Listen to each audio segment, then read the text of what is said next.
So we are here now for another episode. Benga is looking at the camera and pressing buttons really weird, so it's kind of worrying me that he's doing something wrong right now, but we will get straight onto it. And today I have a lovely guest with me today, Darren Farrell. Thank you very much. It's Any good to be here. To Colin? No, but I used to tell people that. Legit. I used to say he was my second cousin. No way.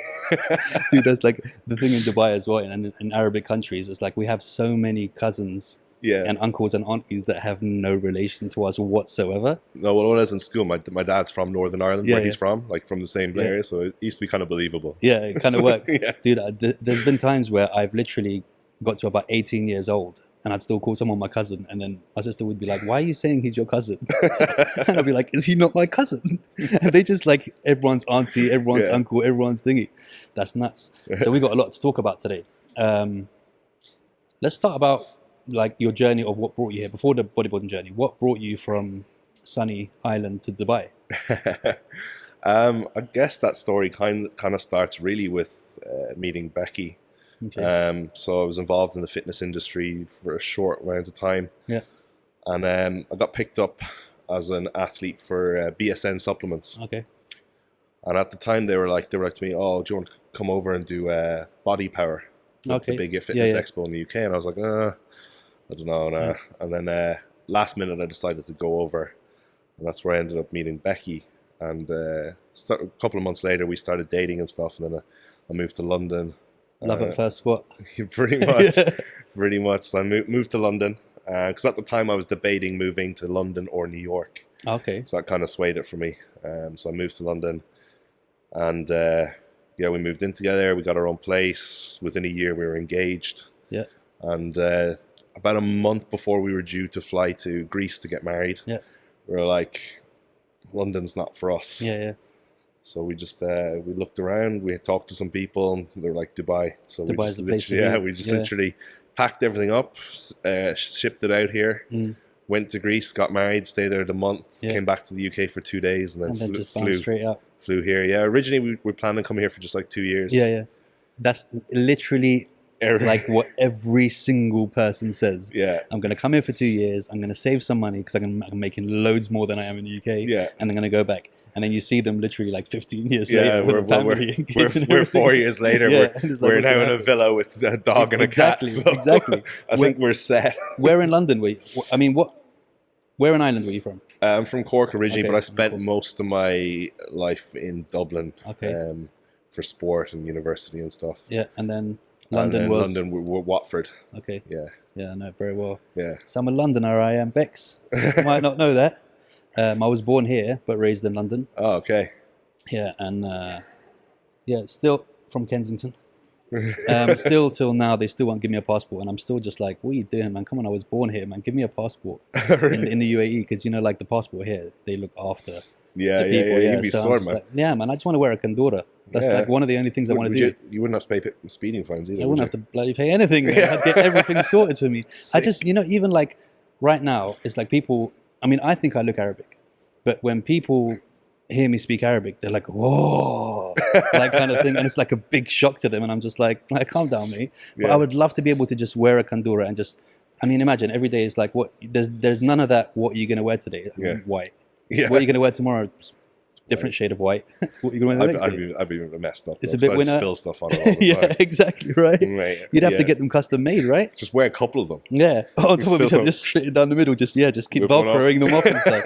Yeah, no, you definitely have to get them custom made because of your dumb calves that you've got. Just prick calves. I just can't get over it. I just don't understand it, and it gets to me. And what I figured out, and I think the secret is what you guys are doing is you're going. And like, how some martial artists, they go to China and they sit with the Buddhas and the Shaolin monks and that. I think there's a Filipino somewhere who is like your guys' monks. Because I don't know if you've noticed this, but no, Filipinos have massive calves. Huge. No matter what they do. Yeah. My nanny is 5'3" and her calves are bigger than me. And I just don't get it. And it's not fair. I don't understand it. And I train them all the time. And then there's people like you who have calves like Range Rovers and then go, I don't really train them. Because that's exactly what little calf people want to hear when they do it. It's not on. So how did you feel when you came here? Was it like a huge culture shock, or was it kind of like Did you? What were you expecting? Were you expecting it to just be like, la, la, la, la, like, I think I was shocked in a good way because I was expecting it to be a lot more like less westernized. Like when I got here, I was just like, it's just like a small America. Yeah, it is, right? Yeah, a lot of it's a lot hotter.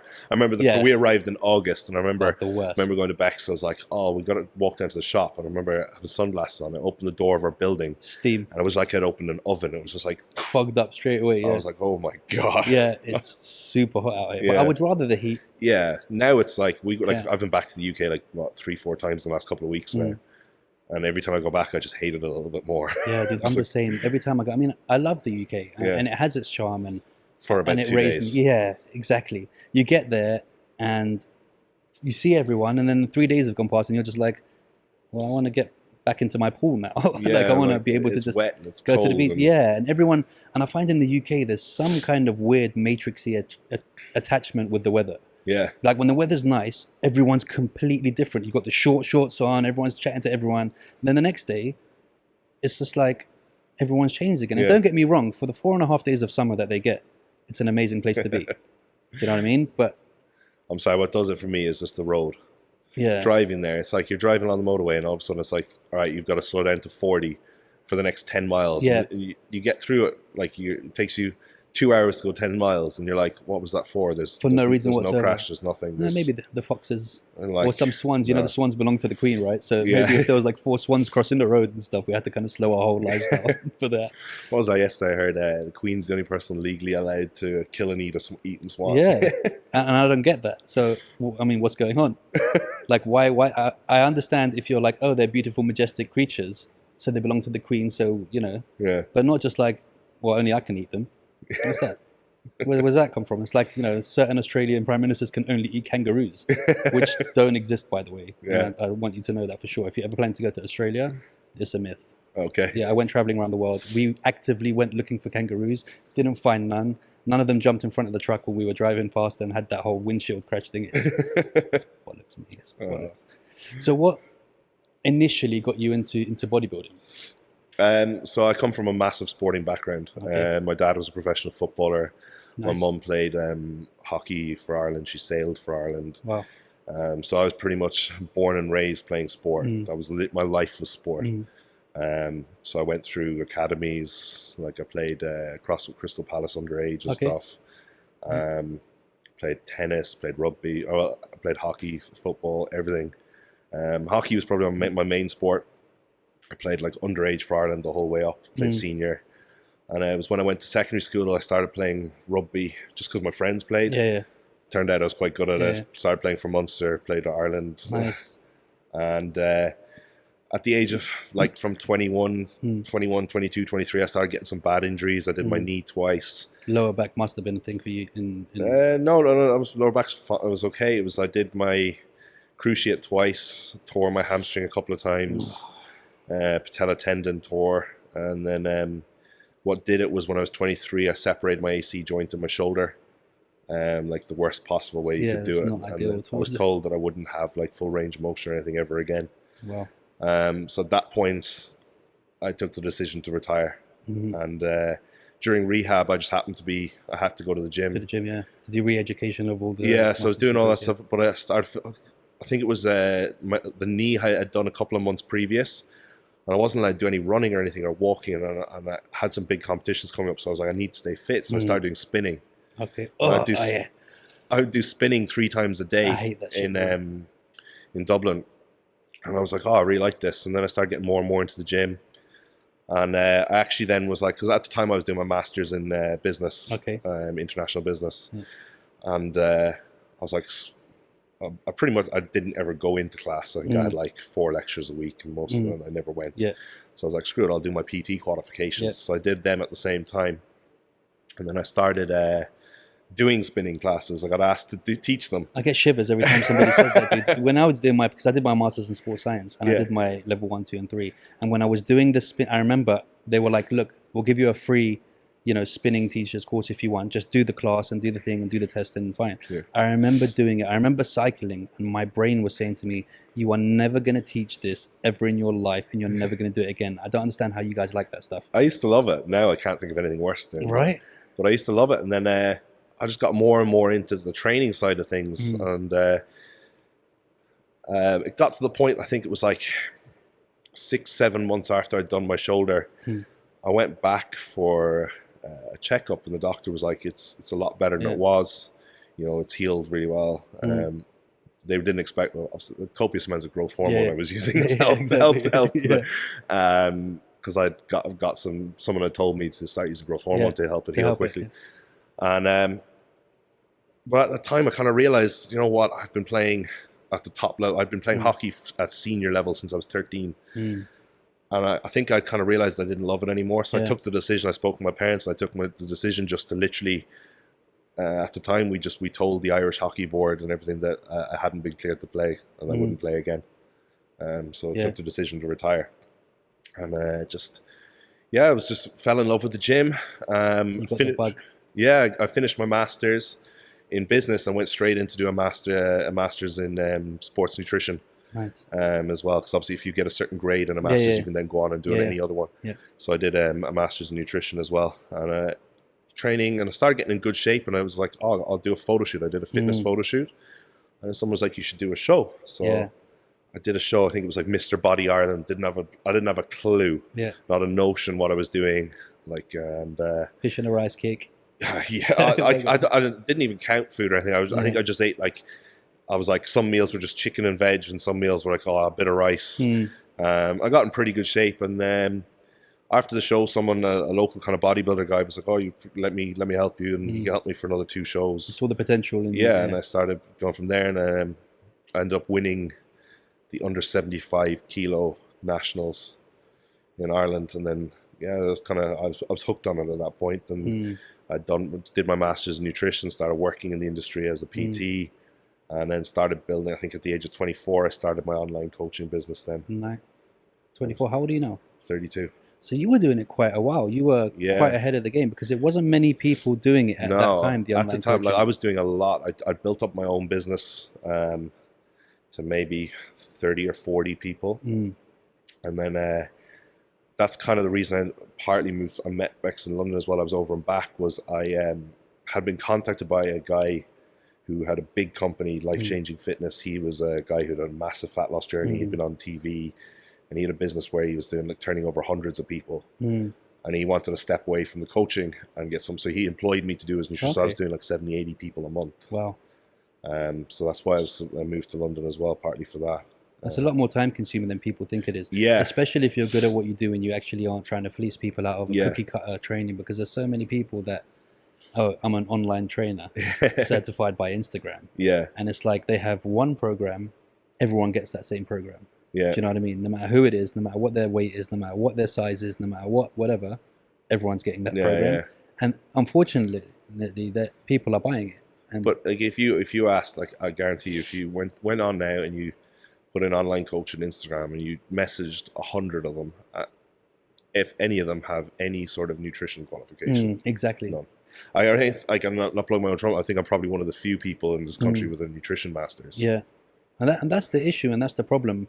Not just with the nutrition side and the training system. What I've started to see is there are so many people that aren't qualified, even as PTs.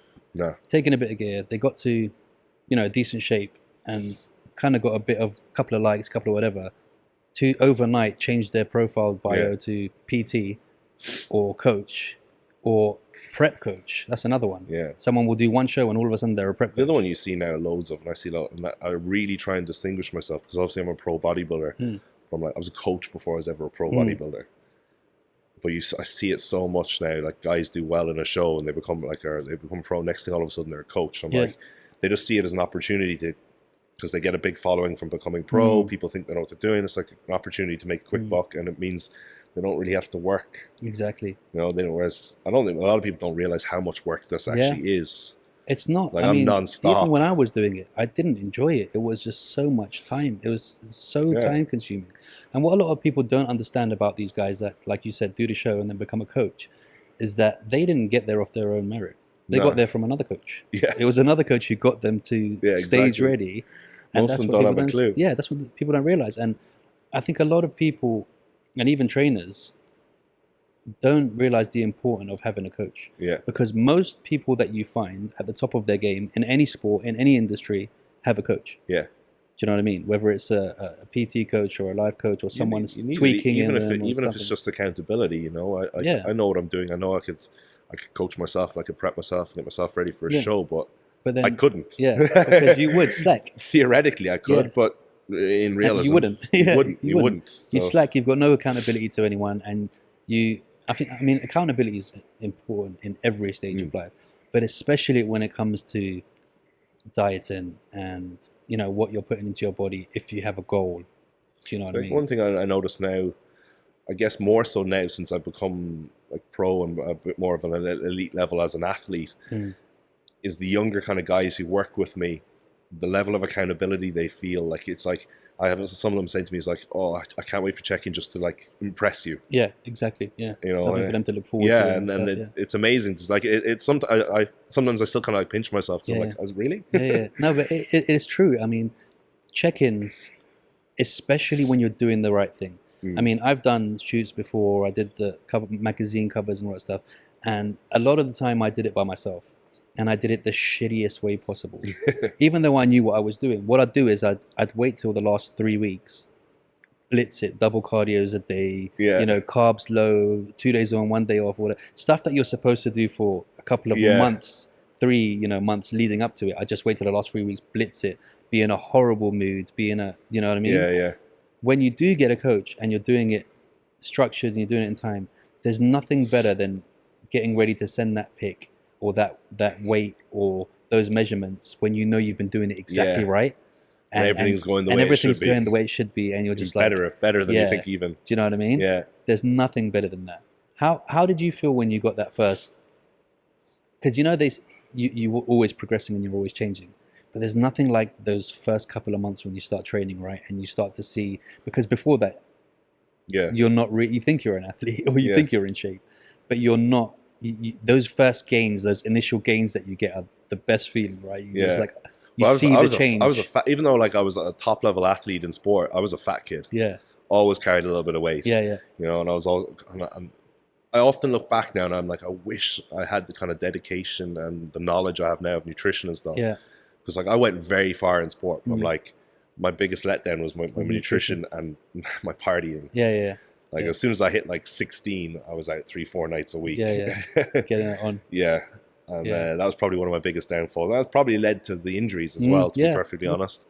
But yeah, I look back and I'm like, I wish I knew what it is, right? Yeah. And how do you deal with like, because I mean, we'll get into body dysmorphia, but there's been times where I've looked at pictures of myself from, you know, like, let's say a couple of years after I started training, and I look like shit. I mean, I still look better than 90% of the normal 19-year-olds my age, but compared to what I ended up getting to, but back then I thought I was the man. I thought I was perfect. I thought everything was in perfect proportion.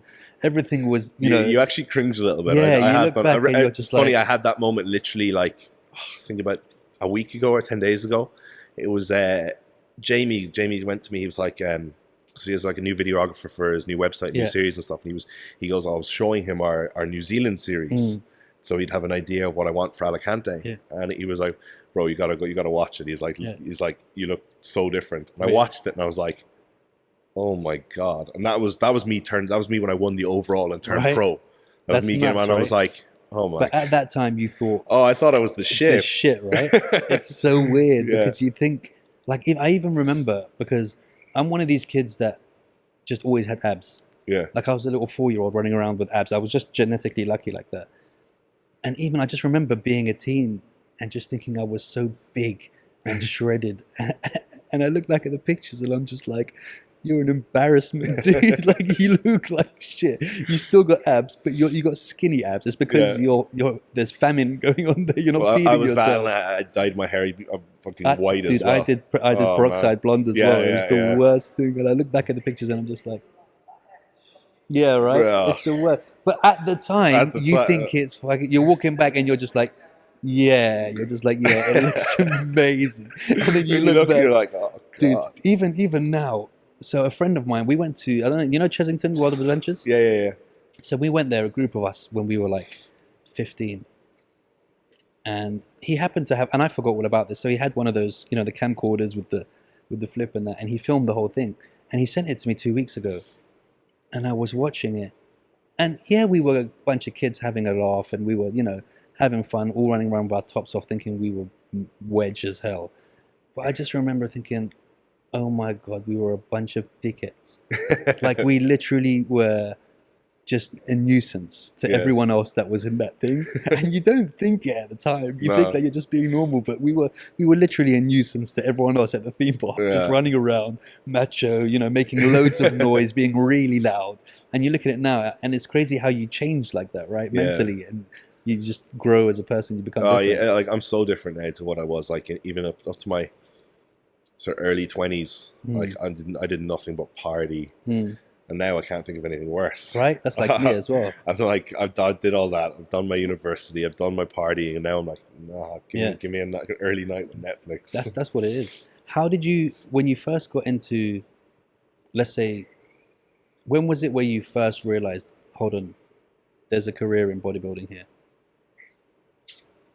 Honestly, like when I turned pro, and I turned pro out of nowhere. I went to, because the year previous I had competed at the same show, placed, didn't win my class even. I'd done another show, placed like 5th. So for me, it was just like I just wanted to like prove to myself I was better than what I had done. And I went into the show not expecting anything. I didn't expect to win. I didn't expect and nobody knew who I was. It just kind of happened. And after it happened, on turning pro, I was like, it was a bit of a whirlwind, but I didn't ever even think then that it would be a career. I think probably only this year, really, do I think that it's that I really have a good career in it. When was your first show? Did my first show when I was 24. So that's 8 years ago. So it's fun. Don't you think it's funny that subconsciously, so it took you 7 years to think of it as a career, even though you were living it as a career for 7 years? Yeah. Because, I mean, where was your mind at when you were like, I'm going to compete, if not, to be honest, for it to be a career? I did a lot of shows. So 24 to 26, I did quite a few shows. Then I took a break, and then I competed again 2 or 3 times. And then obviously the year before I turned pro, I did 2 shows. But like, we'll discuss it probably in a little bit more, but my mental state was not good. Like I suffered from depression very badly. And I think a lot of like during that period I used kind of competing and stuff to just sort of hide. Yeah. And it was a way of me trying to make myself feel better. Yeah. So I was just something I did, whereas now it's something I enjoy, and it's something I do like really see as, because I guess I'm probably still my worst one. I don't see myself as the person I am still, like in self-confidence. So it's like only like this kind of year really, where I'm seeing the attention on me and the comments from people that are noteworthy in the industry, and I'm like, okay, maybe. And then I see my picture, and I'm like, maybe I am onto something there. You know, people talking about me for like qualifying for the Olympia and stuff, and I'm like, oh, okay. Is that something that you have set in your sights? Obviously, it's something I want to do, and I think it's probably a realistic goal now. But it's not something I try to take things one step at a time. Like in 4 weeks' time, I'm going to do my pro debut. So I'm like, people are like to me, oh, you're definitely favorite for this show. You're like #1. I'm like, well, I ain't stood next to nobody yet, so I don't know. Do you find that a good thing or a bad thing? Do you think it puts pressure on you, or do you find it as a... to be honest, I don't really care. For me, it's like, but the show is about bringing my very best.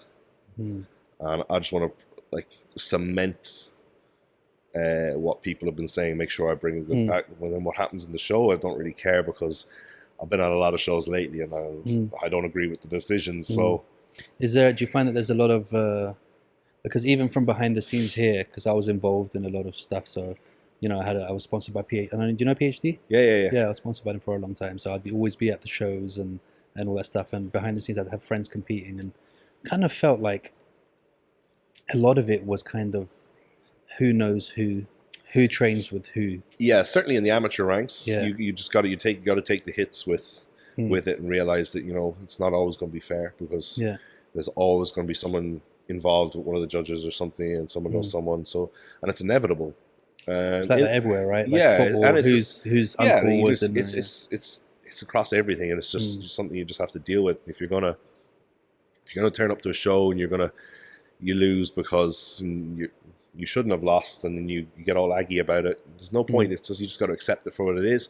Dust yourself off and go again. Like Jamie said to Bex recently. He was like, as an amateur, you need to be like Teflon. You just got to get knocked down, go again. Get knocked down, go again.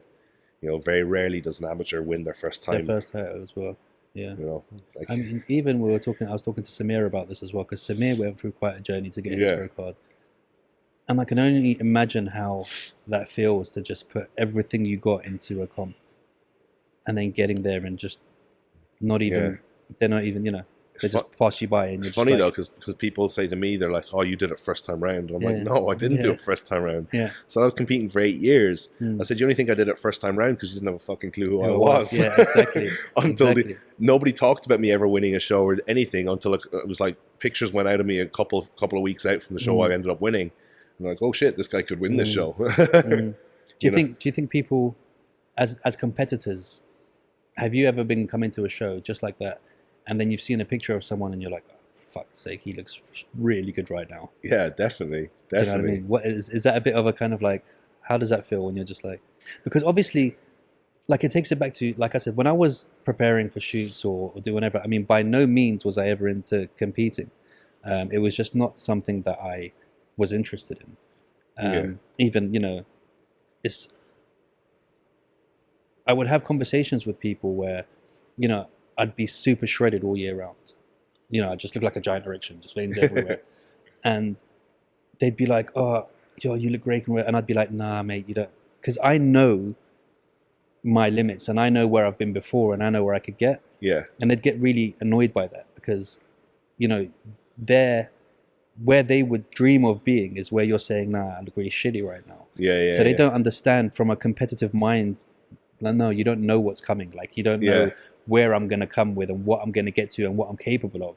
A lot of other people don't see it. And even sometimes you can be really kind of down on yourself and you look great. Yeah. Even you like you said, you went to that show, you didn't even think you were going to place, but you were probably at the best shape that you've brought so far, right? Yeah, definitely. So do you ever see someone else and it makes you feel like I missed out on this one? Or yeah, well, at the moment is like, because I'm doing this show in 4 weeks. It's the first UK pro show ever for Classic, and there's quite a lot of banter going on because there's like 7 or 8 UK Classic pros now, and they're all chatting, and I'm kind of the only one not in the UK, so they're all chatting shit about me and stuff, and but quite a few of them are actually competing tomorrow in Spain as well. So they're all like, I've seen pictures, I've seen, but. There's one of them, I think he looks good, and I chatted to him and I said it to him, I said, you look good. I'm like, you look real good. The others, I'm like, nah. You're not feeling it. I see them and I'm like, I feel confident against these guys. All right, keep talking. But the thing for me as well is like, most of the other UK guys are a lot smaller than me. I'm probably the biggest Classic pro going into the show. I'm coming in at like about 220 pounds for the show, whereas like one of the main guys chatting shit is like same height as me and like 180. So I'm like 40 pounds. I'm like 40 pounds heavier than him. I'm like, I'm gonna make you look like a kid. His calves are gonna look like mine. He actually has good calves. Oh really? Yeah, he's good from the back. He's good calves. It's just me. And how did you like when you're prepping for a show? Do you kind of zone out towards the end, or are you fully? Now I'm very much a bit more relaxed. I try to just treat it like a job. So just like tick the boxes daily, eat my meals, get my training done. Once that's done, just try and live a normal life, Because I suppose, I mean, it's even like fighting if you're an MMA fighter or a boxer or whatever. As long as you've covered all your bases, there's no point of stressing out, right, towards the end. Otherwise, you're just going to be panicking and your breathing's not going to be right. And what's the point? Like up until a few weeks ago, obviously because of all the travel and stuff for client shows, we were like every weekend we'd be booking into a hotel Friday night, staying Friday, Saturday, full day, chill, and then back to it on Sunday. Yeah, as long as you've been true to yourself and your journey, then you can kind of sit back a bit and get into it. Yeah, you gotta just, you can't let it consume you. And I think that's what I think. One thing I said it to Bex recently was, I think people towards the end of prep get moody, get tired because they think it's the way they should be. It should be. Yeah. It's a placebo thing. Yeah, Like if you just crack on and don't think about it, it's like no different to like, right, I was like technically 6 weeks out, and then all of a sudden Jay was like to me, he's like, you could do Spain. And you're like in where you're like, you look like you're 2 weeks out. I'm like, so I'm at a physical condition of like 2 weeks out, because I think I'm 6 weeks out. I'm like, I'm like chilled. I'm I'm not moody. I'm nothing. You know, you're ready to go. So, whereas if I actually was 2 weeks out, I'd probably been like, oh, life's so hard. It is true. I mean, even I was asking Bex how she felt just before, you know, stage where you moody or whatever. She's like, no, it's good to go. Ready to go. Very relaxed. I guess it's a mind frame, right? It's a definitely. I think the more you do it, the more you realize as well that, you know, it's not. I think people get so caught up in the sort of show of it and the fixate, like, oh, dieting's so hard, and the drama of it, like I'm struggling, the grind. I'm like, what grind? Yeah, well, that's the thing. You know, you're doing something you enjoy. Right? You could be like, I'm like, every day I get up, right, I train. I eat. You know, that's it. You just get on. Could be a lot worse. There's people who can't train and can't eat. You know, there's people who can't bloody walk or do anything. But you know, I guess it's the same as there's a thing. Don't quote me on it, but there's something called community thinking or group thinking or something. So basically, when 100 or more people say something or act a certain way, everyone kind of follows it, and that just becomes the way it is. Kind of thing. So I guess this whole kind of, so many people have kind of said that towards the end of their, you know, when they're shredding or where they're prepping or whatever, that everyone's kind of assimilated that's how they're supposed to feel, and they're subconsciously thinking something that might not even, you know, it's the power of thought. They it's not happening, but because so many people have made it the thing that happens now, then that's how they're thinking. Don't get me wrong, like I'm definitely feeling a little more tired now that I'm pretty close to show. My body fat levels, my body fat's low, the stuff I'm using, like I certainly feel it at certain parts of the day where I'm like, oh my god, my body feels heavy. And I'm like dragging, but you go on with it. Just crack on, you know. What would you say right now is, I don't know how to say this the right way, structure the conversation the right way. What's wrong with the fitness industry right now? Let's first start with, what are PTs doing wrong? What are the things that you're seeing that are a bit worrying for you? I think the biggest problem within the fitness industry now is that too many people are in it, but they see it as a way of just living an easy life and making easy money. There's not enough people doing it because they actually love it. You know, if you told someone straight off, like, being an online coach or being a PT was actually this amount of work and you wouldn't earn that amount of, how many of them would still do it? You know, I think a lot do it because they see it as an easy life. They don't invest in themselves. They don't further educate themselves, and they don't. I mean, I've seen PTs in gyms before where I don't know who the client and who the PT is. Like, if he wasn't wearing the T-shirt that said personal trainer on the back, I would assume they're two friends training. And so I've seen people who are doing it like, they just go in there, spend an hour with the person, are kind of going through cranking the cogs. There's nothing changing. Those are my barber who comes to cut my hair every Friday. He started training recently, and he was like, oh, I got this guy to start PTing me 3 times a week, you know, in the gym. And he goes to me yesterday. He's like, do you know what I realized yesterday? My PT was nothing more than a rep counter. He said, I've got a mate. He's like, another guy who I cut his hair, and he's a lawyer, but he's big into training, and he asked that I want to train with him. So he said, I started training with him, and I realized I'm doing everything fucking wrong. With this PT, and he was doing nothing. He said, man, the sessions with my friend have been crazy. Better he than He said, I sacked my PT. They don't pay attention to it. It's such an oversaturated market. He was just counting reps. You know? And I think it's really important as well to kind of get out of the whole PT thing as you get older. Not just because you don't want to be an old PT, but because I think when you're a younger man or woman, being a PT is fun. It's exciting. You meet people, you're doing this kind of thing. But as you get older and you need to make a career of things and you need stability, I think moving online and moving into the digital world is a lot more beneficial and a lot more. It makes more sense because as a PT, in one weekend you can lose 4 clients. 2 could move away. One could break their arm. It's not as stable, and I think also you're contending in a market where it's constantly getting more and more saturated. You know, as you get older as well, you're probably not going to look as good. You're probably not going to be as appealing as the. You're not going to give a shit about people. The 24-year-old escort who's calling herself a PT. Exactly. Yeah. You know, and so. Don't get me wrong. I think at a very high level, then it's fine. Yeah. You can be out of shape. You can be old or whatever. If you're coaching, you know, the champion MMA fighter, or if you're coaching strength and conditioning to a football team, or do you know what I mean? Then that's acceptable. Yeah. But if you're 20-something-year-old and you're in the gym and you look like shit, then it's like, I mean, I would never pay anyone who doesn't look. You have to at least look better than me to train you. And a lot of them don't. No, and it's worrying. Definitely out here as well. Like, what else would you say is important for people to? I mean, okay, I'm a client. I'm a guy who's looking for. We'll start it with physical, and then we'll go online. What should I look for, in your opinion, if I'm looking for a PT? I think the biggest thing is to look for is passion. You know, look for someone that actually looks like they enjoy doing it. You know, they have some drive. It's too many of them, like I said, just rep counters who don't want to be there. You want someone who actually cares. Someone who actually has asked to see some sort of education in it, you know, in mechanics. They'd be probably the two biggest things: passion, and then some form of education in mechanics, so actually knows how to train. Like I often said to people, when I first moved here, I used to work out at Train SF. I'd sit upstairs and I'd look down and I'd see these like PTs doing like super sets and giant sets, and I said, if you went down and asked them what was the purpose of that, they wouldn't have a notion other than they're just trying to make the person sweat. That's it. Yeah. There was no thought process went into what movements were being done with what and why they're doing them. And why they're doing them. Like, you know.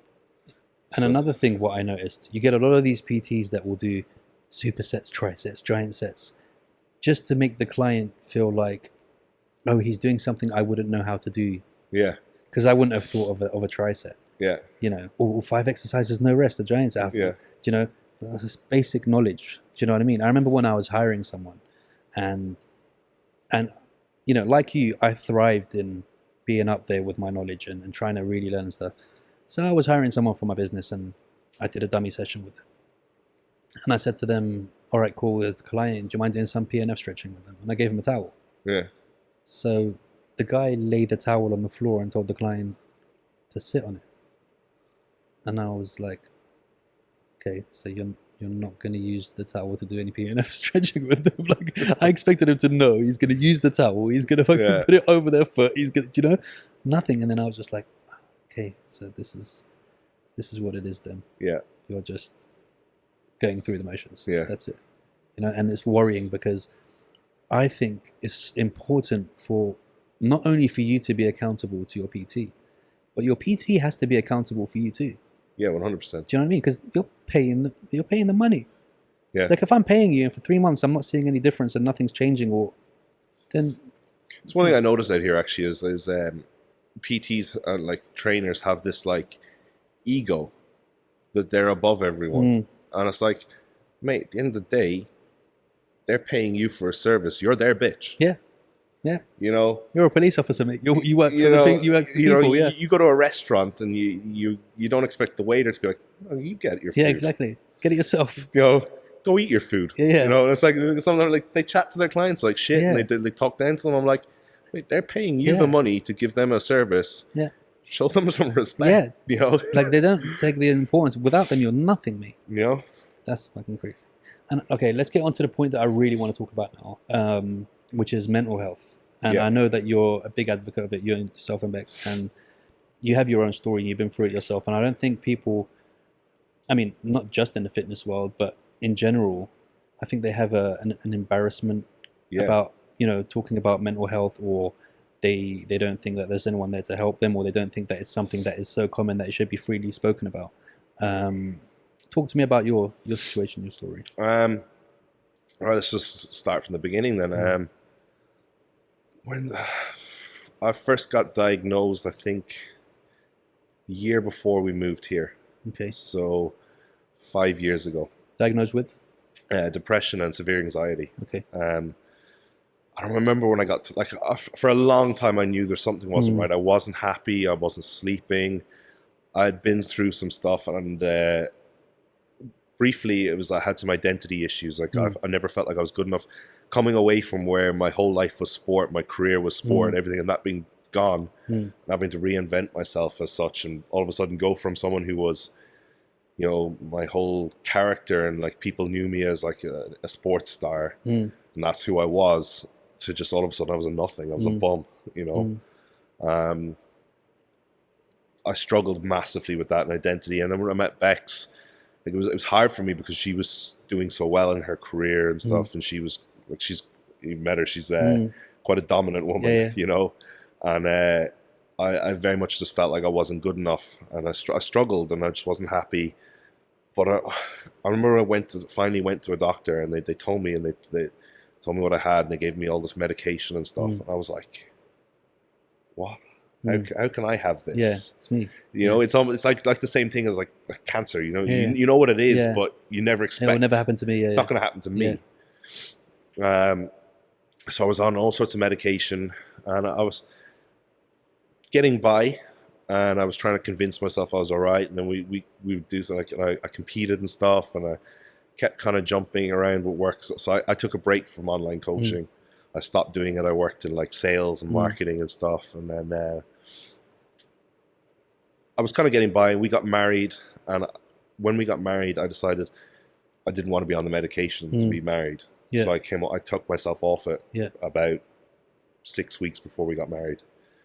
And being in Greece and getting married and everything was great. You know, no life problems. And when we moved out here, all of a sudden, away from family, away from comforts, just me and Bex. It was tough. We didn't have much money either at the time.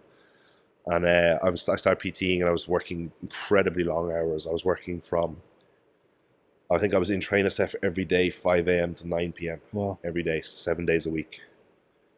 And I just hated life. And it just progressively got worse. I broke down, went to a doctor, got put back on medication. It was extremely bad. Were you communicating this with Bex at the time? Or? Then I had, and it got to a point where it just got so bad that, you know, it was near Christmas. I tried to take my own life, and at that point we realized it was very bad. And how did you try and do that? I took a full insulin pen. Wow. Yeah. Okay. So. And then what happened after that? Did you go? Did you kind of realize it as you were doing it? I went to sleep. Bex found me and called a close friend of ours. Yeah. And they just literally came over and shoveled Vitargo in me. For all night. Just drinking Vitargo and throwing up all night. Are we getting sponsored by Vitargo right now? Is this a plug? Because I want some. No, I don't. Yeah. So, just very fortunate that two close people to us were there. So not only did she save you by marrying you, she saved you twice now. Pretty much. Yeah. So I think from that, like, it was a big factor in terms of scaring me into realizing how bad it was. And we tried to like battle through it, and you know, we went through a couple more months where I was kind of getting by. I still wasn't myself. I wasn't like happy, and constantly having like lows and other like falling back in. And Becky was always having to coach me and bring me, and it was getting really hard for her. And then it got to the sort of May, June, and Bex was like, "I'm going to go to Greece for the summer to see her parents, and I'm staying here. I'm just like, you're staying here." She needed a break from me. Can you imagine? And for the first few weeks, it was really tough. I struggled. I had anxiety attacks, but it was one of those situations where it was the best thing that ever happened to me, because it was like sink or swim. Just an awakening. Yeah, sink or swim. Like I literally just fell flat on my face the first week or two, and then it was like gradually realized I could cope. Yeah. And I just started coming out of my shell and being myself, and I think being. It was like just throwing a kid who can't swim into a pool with no armbands, and I just had to swim. That's actually how I learned to swim. My brother said, "Do you want to learn how to swim?" And I said yes, and he threw me in the deep end, and I almost So I just yeah, and I think what big influence on me was meeting my friend Jamie. His positive outlook in life and his kind of just it's a very positive. Yeah, he's helped me massively. And also helped me with my issues of not feeling good enough and constantly feeling pressure from the outside. You know, he's like, don't fuck what people think. You know, just do you. Just Gary V'd it. Yeah, and you know, I gradually just got better. And like, don't get me wrong, I definitely still like it's not something you ever get rid of. You still have bad days. But, I mean, at some stage, everyone does. Do you know what I mean? I mean, that's not to take away. You know, I don't say that trying to undermine people who actively have severe depression in that. But I don't think there's anyone that isn't anxious at some point. No, I think the difference in like having depression and having anxiety opposed to feeling from time to time is how you deal with it and cope with it. So like if you got anxious about something, you can rationalize and get over it. Something gets me, it's like a snowball effect, and all of a sudden it's like bang. Yeah, but after the other. And that's so that I still have that, but now it's knowing like to be able to step away from myself. And when something like that's happening, when I'm feeling this coming on, it's like step back, look at it from the outside in, and I always say to myself, what would I tell my friend if it was happening? If it was happening to them, and just tell yourself that, and then try and take yourself out of that situation and just calm yourself. And it's the same when I feel really, when I start having low moments, I recognize them and I recognize it myself that it's coming. And what I do is I try and just take a step back from the go and just take a moment, take a day. And Bex will often see it like I'll be quiet for a day. Yeah, and I just need to be quiet. I just need to reset. So where was you? Sorry to bring up emotions, but this is, I think, is really important. The time where you did think, all right, this is it, I don't want to be here anymore. How were you feeling at that point? Like, not in regards to, obviously you weren't feeling good. Yeah. But I mean, because I mean, I've lost a few friends to suicide before. And I've always thought, braver man than I could ever be, because I'm a pussy. I couldn't even imagine taking it there. Do you know what I mean? I'm too scared of death and all that stuff for me to even. How did you feel making that decision that, all right, I'm actually gonna. You you're in a place. Is it numb or is it? You're. It's just that you don't see another way. It's like you just want it to stop. Yeah. Yeah. You just want everything to stop. That's. Yeah.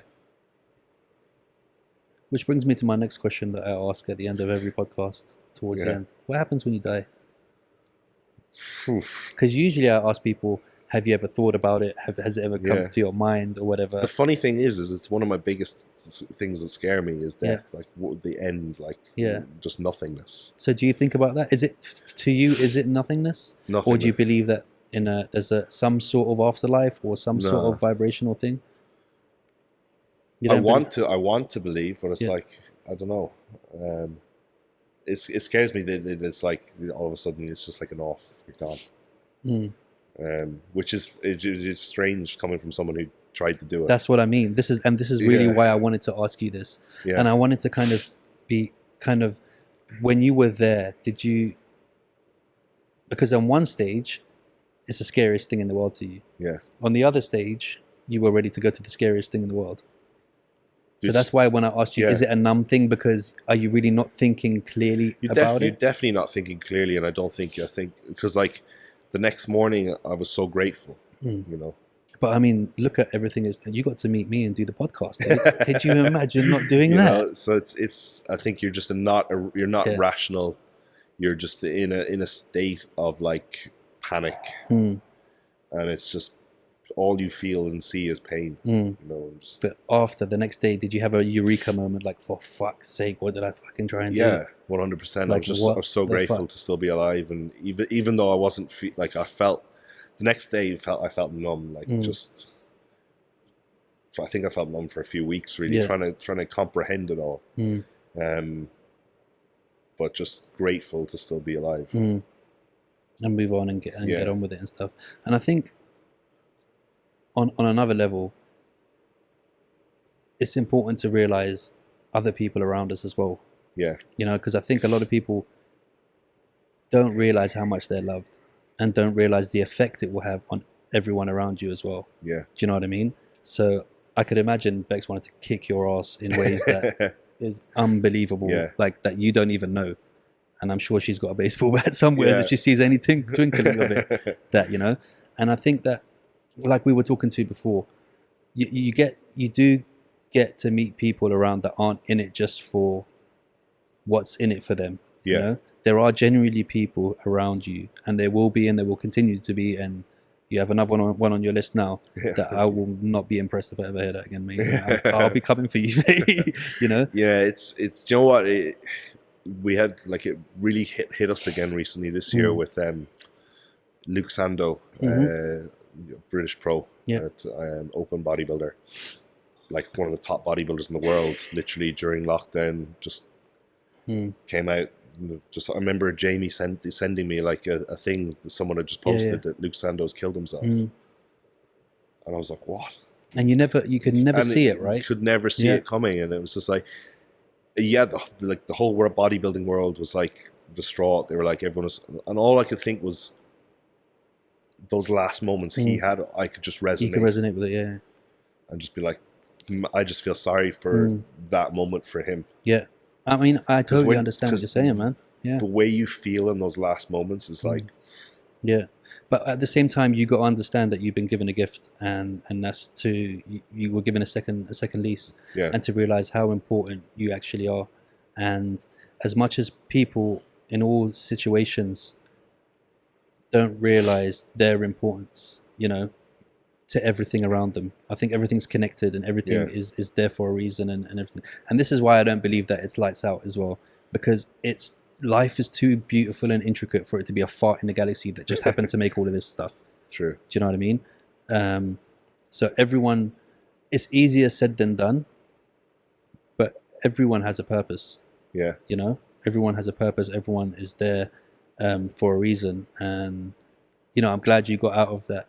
Yeah, man, every day I just feel like blessed to be doing what I'm doing, and I can't believe how things are going, like how good things keep getting. Yeah.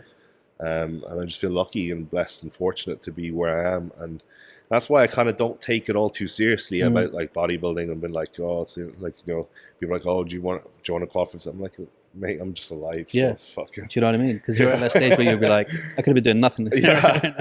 Like I may never have turned pro, and you know, all this sort of stuff. So it's like every day is just, you know, if something better happens, it's a bonus, you know. And you also have to. I mean, I'm going to be straight up and raw, and I think, you know, that's my character. Yeah. And I'd hope that you respect me and appreciate by me talking to you in a way that I'm not going to pussyfoot around things. Yeah. But you're not one person anymore, whether you like to think about it or not.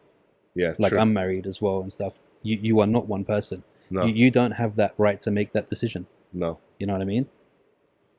That's true. Full stop. Yeah. However you want to look at it, you don't. You two are one being in two different shells now. But it's funny because we have like, that's what we say constantly about everything. Like, especially being out in Dubai, we've learned about like keeping our circle small, and we're like, even with when it comes to family and stuff, it's like, no, it's you and me. You know, and we always say like forever and always. That's our exactly. You know, but forever and always it's forever and always. No, there's no shortcuts. There's no way out. And no matter what, you know, you're lucky because you're not by yourself. Yeah. You know, we always have to look at the positives through all the negatives. You know, and can you imagine having to go through what you went through by yourself, a single guy living in Dubai? No. Do you know what I mean? So, you know, the Queen has a throne for a reason, and she's sitting in it and stuff. But it's really important to kind of, you know, understand that we are not, like, I cannot make any decision like that anymore. I mean, I've got kids, I've got a wife. Yeah. We have to be very aware of the importance of other people's happiness and stuff. Yeah, you've been more considerate of around you now. Because it's like you did everything in your power to make her love you and make you number one in her life.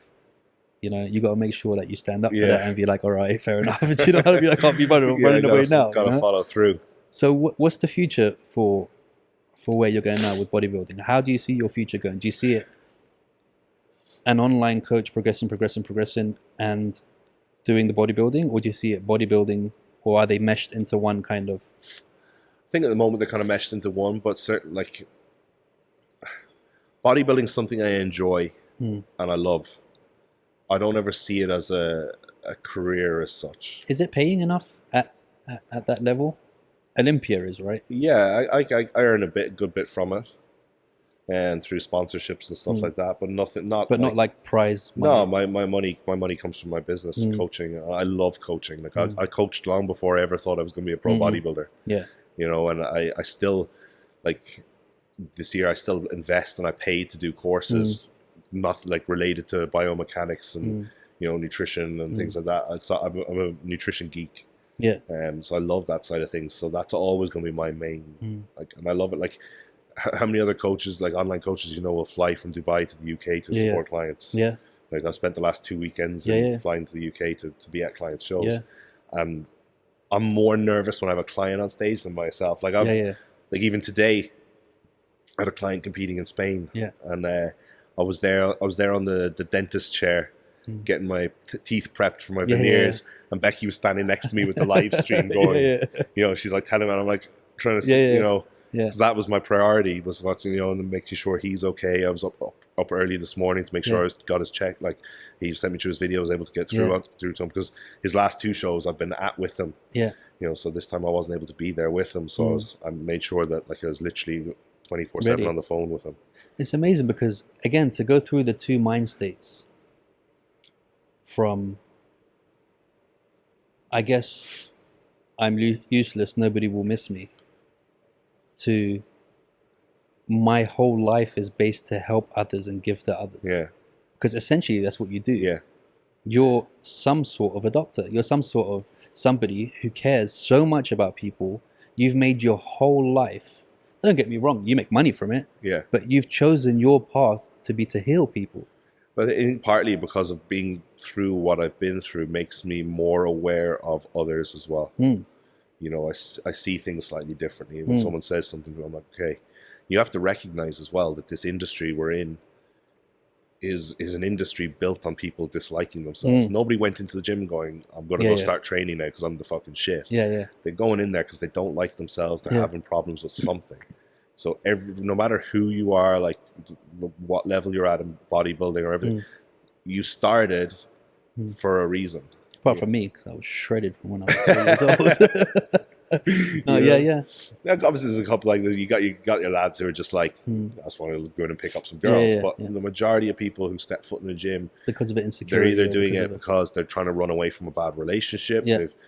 You know, they're not happy with the way they look. They're hiding from something. They're stressed from work. You know, see, that's one thing I'm very aware with clients is I try and listen a bit more to what they say, because it's not always a case of it's just like eat this, do this. Yeah, exactly. You got to realize there's stuff going on at home. You know, but that's literally the definition of a good coach, and it's kind of funny because, I mean, I'm still in the fitness industry. Even though I'm not, I'm still in. So I still know a lot of the coaches. I still know a lot of the people. I know a lot of your clients. Yeah. And you're one of the only people that I've heard people talk about in a way where they talk about you with a level of respect and awe that I don't usually see. Yeah. You know? People usually say, oh, you know, that's my trainer. But whenever I hear someone say that about you, it's always, that's my trainer. He's this, he's this, he's this, he's this, he's this, he's this, he's this. I try and give, like, and it may sound cliche, but I try and treat every client like they're the only client. And if they want to have a 10-hour conversation with me, I'm there on my, like, you go look at my phone now, my WhatsApp's nuts. Yeah. Because I'm not like checking once a week by email. No, they have my number. I'm like, WhatsApp me. Yeah. Anytime you need me, WhatsApp me. Whatever. But that's rare. That's not. And that's why I say to people. People think like, they think me and Bex live the dream. They see us like, you know, we fly to the UK business class. We do this. And they're like, oh, you live in the dream in Dubai. You're doing. I'm like, yeah, I flew business class because I was working on my phone the whole fucking way. Yeah. You know, I had the other week I sat in the lounge. I had to go into the lounge because I had like 12 plans to write. You know. Yeah. On a like. I'm there in the UK on last Saturday at Becky's show, and I'm trying to look after her and look after my other client who's on the next day, and my phone's going like 70, 80 messages from clients checking in. I'm doing all of them, like, you know, and I'll be the same. My show day, when I compete in a thing, I'll have clients checking in that day, and I won't be like, no, don't check in. I'll be like, yeah, check in. If I'm on stage, I probably won't get back to you straight away. But everyone, I'm like, I can't deal with seeing a mess up and just ignoring it. I have to be like, right, dude, I'm like that in general. I'm instant. Yeah, you know, I'm like that in general. I'm like, I have to. And that's one thing I get remarks on, like, because I've started getting a lot of clients who've come from other top coaches now this year as well. Because my name started getting bigger and bigger within prep. And the one main thing I get is my response times. Like, so they're like, oh, my old coach used to take 24 to 48 hours, and they're like, your maximum like 2 hours. Yeah. I'm like, well, that's the way it should be. I said, if I was prepping for a show and I checked information now, well, no, it's also like the way I look at it is I check in on a Saturday morning, right? I send my pictures and stuff to Jamie, who coaches me, and I'm buzzing for my check-in. So I'm sat there waiting to see what. So I know how I feel. So I'm like, I don't want some kid who I'm coaching sitting there going all day, but like, like, you know, his whole day. It's waiting for you to go, oh, fuck, you look good, or whatever. Yeah, and just me replying like epic check-in. All of a sudden, his Saturday is made. He's buzzing. He's through the roof. He's like delighted. You know, and I see it because I'll reply back to a check-in. Like this morning, I'll reply back to a check-in. Next thing, all of a sudden, on Instagram, I got tagged in a screenshot. And they're like, coach is happy, I'm happy. I'm like, and it's like, that's what they were waiting for. Yeah, and that makes my day as well. You know, seeing that and seeing the feedback from them, I'm delighted, you know. And like just seeing, like, especially like I love it. Like one of my clients, you know, Ryan. When I see him in the gym and stuff, and he comes up to me, he's like telling me, I can see how happy he is. I'm like, yeah, it's awesome. You know, and like, oh, he's probably gonna hate me by the end of this week, because I was like to him the other day, I was like, why don't you just train with me next week? Come and do that. So I'm training with him tomorrow. I don't know which day it is, because I train at his gym, so whenever I see him wobbling in, he's doing legs with me tomorrow. Yeah, that's what I was saying. I know that he'll be wobbling in, and he'll be like, but yeah, he'll get DOMs the same day. He's doing mega, man. And he's progressing quite a lot. I've noticed. Progressed a lot, you know, as a person and with his physique, you know, because he's not been out here that long. I can see his business is growing. He's doing. Yeah, and that's another thing. I work with a lot of my clients are actual coaches themselves. So it's cool to see them as well growing in their businesses too. I think this is really important, because there is this crazy weird ego thing that goes on with trainers, where they think that it's going to make them less of a trainer if they admit they work with someone else. And I don't get that. I don't understand it. You know, I'm like probably Jamie's biggest promoter, because you know, whatever. I don't get it. It's like, give credit where it's due. You know, he's done a good job. Tell people he's the one who's done a good job with you. It's nothing off. I think it happens a lot with the younger lot. Yeah. Because they're still scared. They're not mature as trainers or coaches to understand. They think, if I tell them someone else is doing this, they're going to want to go train with him and not with me. Do you know what I mean? And not knowing that when it comes down to it, that coach is not going to train a normal, everyday person. The crazy thing is like, when people, like, I get people asking me all the time, like, how can I improve as a coach? How can I build my knowledge and all this? I'm like, work with a good coach. Yeah. Like, I learned everything I know about prepping people by working with some of the top coaches in the world. Like, I've worked with like Dave Palumbo, I've worked with like Neil Hill, worked with Jordan Peters, people like that. Like, and then one of the best things for me ever was last year and the year before, I traveled with Jamie for every one of his shows, and his coach is Chris Aceto, who's like the best prep coach in the world. So I got first-hand experience of what he was doing in peak weeks with him, what he was doing with like diuretics, things like. I learned so much. You know, and I'm like, hey, if you want to be a good coach, go and invest in a good coach. Because just shadow the people around you who are what you really need to learn. You ain't gonna learn by a course anywhere. It's the truth. Dude, hands-on is pretty much the only way to learn. Immerse yourself in a situation, and fully immerse, and then and that's how it will be. So what's your body fat percentage now? I've no idea. Bit higher than mine, I think. Just that one thing there. I have no idea. I never get that checked. Even before? Nah. No? You're not? Oh man, I don't get on stage with the signs saying my body fat's this. So that's not what those numbers are on the bands? No. Okay. To be honest, the people walking around like body fat, I reckon my body fat's probably 12 or 13. Like, you're out of your fucking mind, mate. That's what actual. If you think you're at 13 now, you're out of your mind. You are probably about at what most people think in the gym. It's probably like 6 or 7. You're probably about sub 9, 8. But like the realistic, if you went and did a DEXA scan, it's probably like 12. Nah, it's not. It's not. You'd see, I got a fat ass. That's all right. I counted 318 veins on your body during this whole podcast, and all of them are in your knuckles, mate. So, and they're covered in tattoos. Tattoo. Yeah. And do you feel like your tattoos are? Does it make a difference on stage? Samir just got huge tattoos on his arm as well. Yeah, it looks I really like his one. They can do. It depends where they are.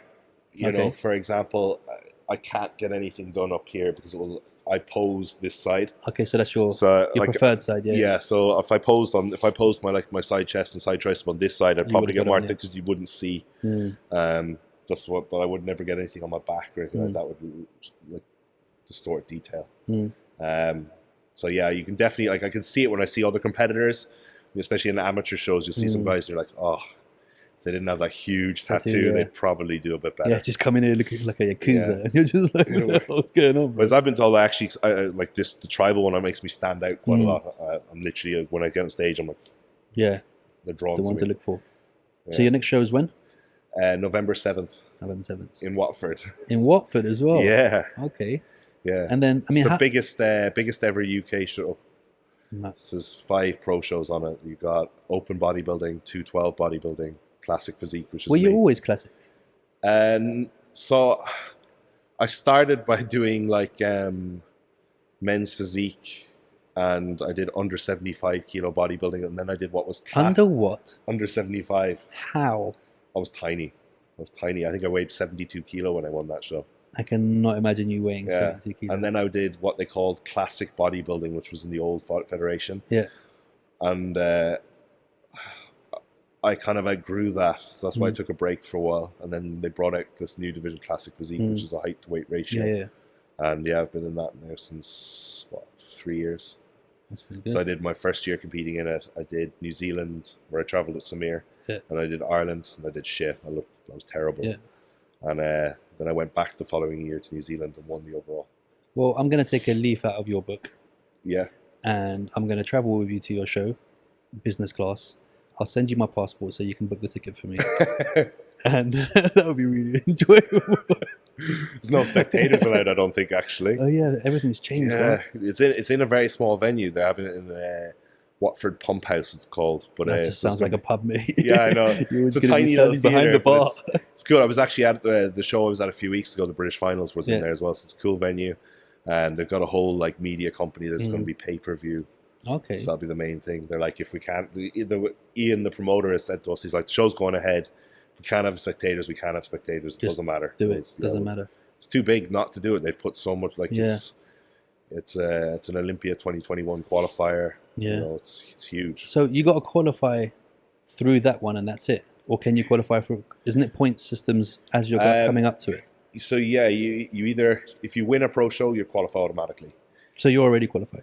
I haven't done a pro show yet. Oh, okay. You have to win a pro show to qualify for the Olympia. So you'll be qualified after Watford? Hopefully. Okay. No, you will be manifesting it now. Manifest it. Yeah, you gotta. So you win, you're in. Basically, that's the way they do it. And then at the end of the year, they have the top 3 points scorers also qualify. Yeah. So if you get second, third, or fourth in a show, you get a certain amount of points. So you'd always get guys who do 6-7 shows a year. Just to get points up. Yeah, and they'll build up points. Yeah. That's nuts.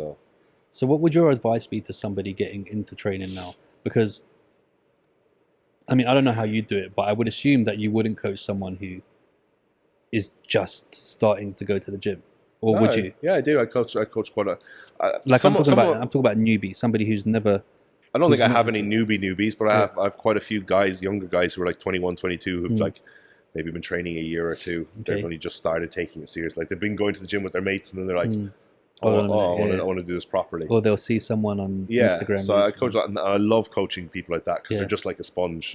And because of the changes in their body. Yeah. At 19, 20, 21, your body will change in a way that's insane. You'll be a completely different person. You see people at that age. I think I only started training at 23. I get some guy coming to me. He's 18, 19, and he's like, "I want to do." I'm like, "Man, the world's your oyster." Yeah. Man. You can literally just train twice a week for a year, and then you'll see the difference. Yeah. And I have a couple of young guys. And I'm like, holy shit! I have a guy now. He's been working with me 16, 17 weeks, and he's 12 kilo heavier and leaner. I'm like, what the? the shit that we need to do. I mean, I'm almost 40 now, mate. If I want to put on 12 kilos, it's not happening. So it's cool, like when you see, because they've got it all ahead of them, you know. And that's one of the reasons why I love, like, people asked me when I was back in the UK, do you like them? I love going to the shows to see some of these young, and chat to some of these younger guys, you know, because I think being approachable is also really good, man, because you get a lot of people that are just so fucking full of themselves, and you're just like, mate, like, first of all, you don't understand life in general. Like, for anyone to be full of themselves with anything to the point that you won't speak to someone who wants to speak to you. It's funny because it's like at the end of the day, man, you stand on stage in your pants and you're it's not like you're like world class footballer. No, but I mean, you get that. Like, for example, the difference between Kai and Phil. You know, Kai, I've spoken to Kai a few times, had really genuine conversations, to the point where you know, when I first met Kai, by the end of the day, it was like we knew each other for years. Do you know what I mean? I heard that Phil doesn't even take pictures. He doesn't talk to fans. He doesn't. It's just like, I get that though. Like when someone will message, I'll get someone message me on Instagram. No, it's different if it's the inbox. And I'll message them back. And they're like, oh my God, I can't believe you replied. I'm like, why wouldn't I reply? But I also understand this. I think there is a difference. Don't worry, you'll get your own podcast, Bex. You don't have to just get in there. Just never listening. I get a difference between someone just expecting a lot from you over social media or over whatever. I get that, because you probably get a million of those messages. But face to face, someone approaching you and taking the time to speak to you, take that as a fucking compliment. Do you know what I mean? And I definitely do. And you're there because of them. I'm like, who am I? I still don't see myself as anyone. So I'm like a couple of years ago, I would have been like, I was that kid in the gym, and I'd see someone, I'd be like, oh my God. You know? So I'm like, if someone comes up to me and they want to speak to me, give them the time of day. But some people aren't like that. I see it as like it's like a blessing and it's an honor. The fact that I've touched you. So someone actually thinks that much of you. They value your opinion. Exactly. You know, but not a lot of people are like that, man. Yeah, it's crazy. You know. And so now, how will people find you on all of your socials and that? So Darren Farrell on Instagram. Yeah, so Darren Farrell _IFBB PRO on Instagram. That's the easiest way to look for me. And then all my other like links to like my coaching stuff is through that. It's through that. Yeah. And also, do you coach women as well? Yeah, I coach a lot of women. I coached Becky all the way. I have a couple of girls competing in the Dubai Muscle Show in January. Okay. I have a couple of girls competing in Romania, which is the week after my show. Romania is pretty popular, right? Because I've had a lot of girls go there for. Well, so there's that. Romania has the big pro show there, and show is run by Wings of Strength, which is the promoters. And the Wings of Strength are actually the main promoters for women's bodybuilding. Okay. So during the hiatus of women's bodybuilding from the Olympia, so they've only just brought it back into the Olympia, the actual women's bodybuilding category. Wings of Strength put on the World Championships every year, which was like their own female bodybuilding Olympia, which was huge prize money. So they like really back women. Okay. So the Wings of Strength shows are always very heavily dominant with women's categories. Yeah. So the Romania show is a massive one. It's a huge production. It's actually on in a nightclub. Wow. So the production of it is crazy. Like the lighting, everything's really good. Yeah. It's a big show. So that's so we're doing that as well. So I'll literally do Watford. Yeah. And 2 days later, I'll fly to Romania. And do that there. And if I don't win in Watford, I'll be competing in Romania. If I am lucky enough to win in Watford, I'll just be there to support clients. Yeah. That's amazing, bro.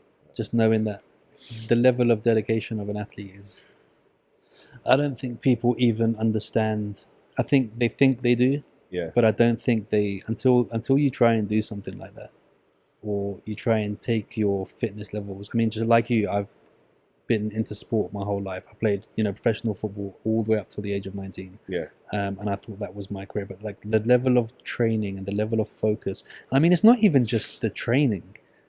I think the diet is harder than the training for me. Yeah, it's one of those things. It's like everyone can do it. Like I always say, and you hear that every year after someone competes, like a client, they're like, oh, I'm going to give this off season, everything. I'm going to be like 24, 3 weeks later, it's like, you know, life starts happening. Exactly, yeah. Oh, it's my friend's birthday. That's the difference. It's being able to carry on doing it while you're getting distracted by all the other stuff. You know, it's doing it like 24/7 through 365 days a year. It gets boring, trust me.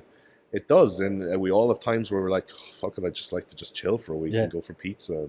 You know, it's got to be, you know, you got to treat it as it's your job. So what now? If you got any advice to give to the listeners, and I'm going to leave that as open a statement as you'd like to keep it. I'm not going to specify it or anything. What would you like to leave the listeners with? Don't take life too seriously. Just take things as it comes. Just don't. I think the more you think about things and the more you overcomplicate it in your head, the more life becomes stressful. Just take things as they come. And as I say to everyone, like with training, with life, just tick the boxes and then enjoy the ride. Enjoy it and get on with it. Yeah. I couldn't think of a better way to put it myself, bro, because, you know, the past doesn't help us. The future's not promised. There's nothing but now. Live in the moment. Just do what you can do. Literally recycled moments of now just happening over That's and something over that again. I've had to, like, really work on. You know, because I was someone who'd be like, oh my God, what am I going to do tomorrow? How am I going to do it? Just deal with now, and it will probably... Yeah, it will sort itself out. You know? I mean, even with this whole pandemic, I don't want to pandemic. Even, I mean, all the plans that everyone had for all this shit. If this hasn't shown you, don't plan for anything and just make sure that you're all right for the immediate time. I mean, I don't know what else you need other than this. You know, I'll never forget. Well, prime examples. When me and Jay, when we went to New Zealand. And we had booked like this apartment that had looked like mega, like on booking.com. And we arrived to Auckland and we opened this thing. It was like two of us can barely fit in the place, right? And there's me and Jay. There's Sarah, who's come with us to look after us, and our videographer. So 4 of us in this apartment that can barely fit one of us. And there's no AC, there's nothing. And we're like, I'm like, what the fuck are we going to do? And Jay's just like, fuck it, let's go train, and while we're training, I'll have a look at my phone and and figure it out. Figure it out. That's the only way to be. That's the only way to be. Sure enough, we ended up in like the most luxurious penthouse apartment that came with like a full bar and everything. But then again, maybe if you looked for that full penthouse apartment in the beginning, you wouldn't have found it. Yeah. And having to find the shitty one gave you the better one in the end. Do you know what I mean? And that's how random things life will always is. work out. You can either get stressed with things, or what's the point in getting stressed, and what's the point in getting anxious over something? It's happened. Just work on the solution. Dude, I mean, I'm the same. And, you know, I kind of found this out about myself, luckily very young, to the point that my friends would have arguments with me. And, you know, ex-girlfriends would have arguments with me about not having arguments. They'll be like, well, why don't you want to argue? Why don't you want to... Is there any point in it? Yeah. Are we going to get anywhere by this? Like, I'm just like that in life. Whatever happens, happens. And I try not to get, you know, like even if something, you know, sad happens to me or whatever, an hour later I'll be over it, because, you know, I've always tried to make myself very aware of, if you can't change it, fuck it. Yeah. Exactly. There is literally... And you will dwell on things. And it's really stupid and strange if you think about how much effort and time you put into stressing about something that you literally can't control. What's the point? Where are we going to end up with this? Like, nothing is going to change. Yeah. So you need to either just be like, push it to the side, get on with it. Do you know what I mean? Fuck it, what can we do? As sad as it is, we've come to the end of our time. And it's been emotional, dude. Yeah, it's been awesome. And Thank it's you been for having really me. good. But no, we'll get you on again as well. And we need to get Queen Bex on as well, but without her phone. Yeah, I know. That turn. You might get a word in. Yeah, exactly. That's all right. That's fine with us. And guys, don't forget to like and subscribe. And thank you for gibbering with Jabber. Jibber with Jabber. Subscribe, like, and enjoy. Boom.